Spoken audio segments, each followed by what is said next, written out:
Hey Mrs. You asked me to show you how to make a pour over coffee and I forgot, so I'll make you a little video. Okay, so got all your stuff. You need a grinder, I guess, unless you get it ground. But if you're gonna make a pour over coffee, you should do a coarser ground. So like pre-ground coffee is probably not the best. I got this thing, measures two tablespoons of beans into here. I've already started grinding a bit, I remembered. So, you want a pretty coarse grind, or you're gonna get bitter coffee. So, I'm not gonna overdo that. That's probably good.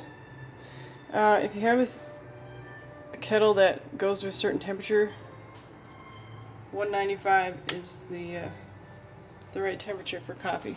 I have this little guide here. And this special little magnet I bought in Newfoundland. So, yeah, if you have a regular kettle, after you let it boil, probably let it rest for like a minute at least, so that it's not freshly boiled, or else it will burn your beans. So this keeps it at 195 consistently. Okay, so I just use these number 2 bamboo filters.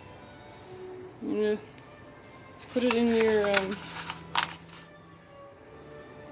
pour over thing, kind of shape it a little bit, but try not to put a hole into it on the bottom, so be careful of that. First thing you want to do is wet the filter.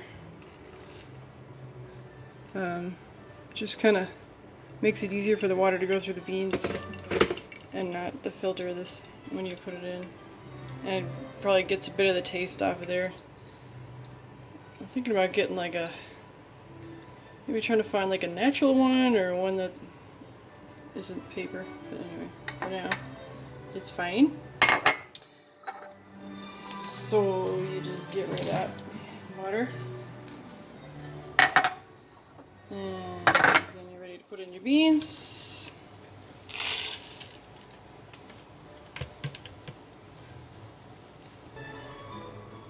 And then you can start to pour.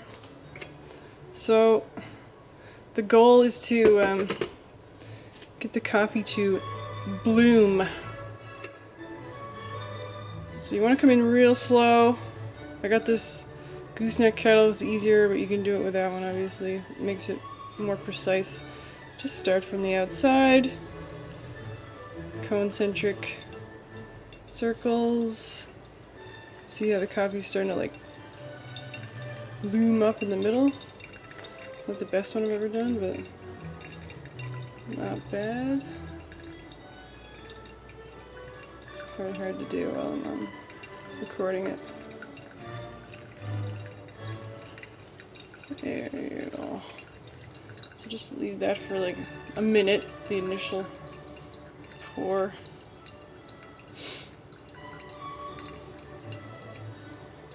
Let that kind of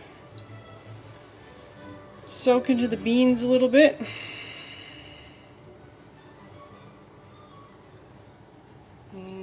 Coffee.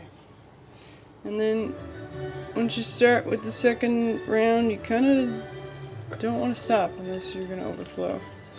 Just slowly pouring in those circles.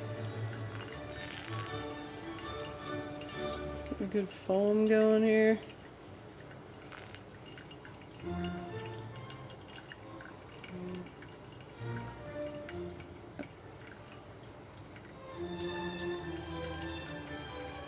So, yeah, see, it's just coming out there. Looking good, looking strong. Come on again, hit that shit again. One of these beans is not ground up. I don't know. And yeah, it's like you don't walk away from it, and that's I kind of like that about the pour over, because it's sort of like methodical and relaxing. It's like it's a ritual, really. It's sort of a drug taking ritual. Really. So I got my little whisk here. I don't know if you do matcha, but man, tell me. Yum. So let's check and see how we're doing. Getting there. I bought this milk frother thing a while ago too. Off some misses for cheap. Yeah, pause for detangle.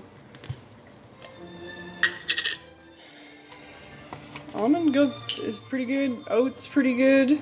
Dairy is obviously far superior to both in terms of foaming.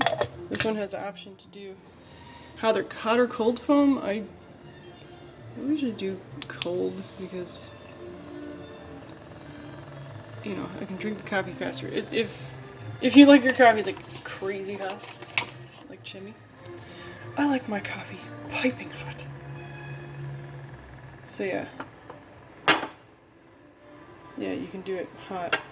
Sorry, I'm a little bit not with it before I have my coffee, so it's interesting to try to do something.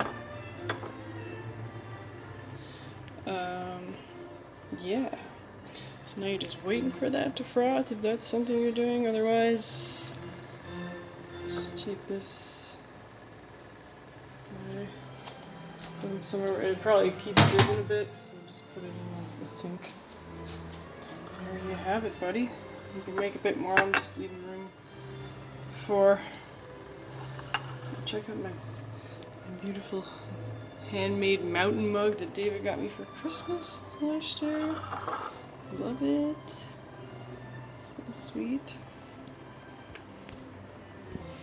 Okay, so my milk's all frothed. Look at that. Good bubbles.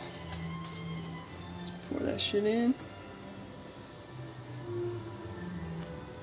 Bruh. Dash of cinnamon if you're so inclined.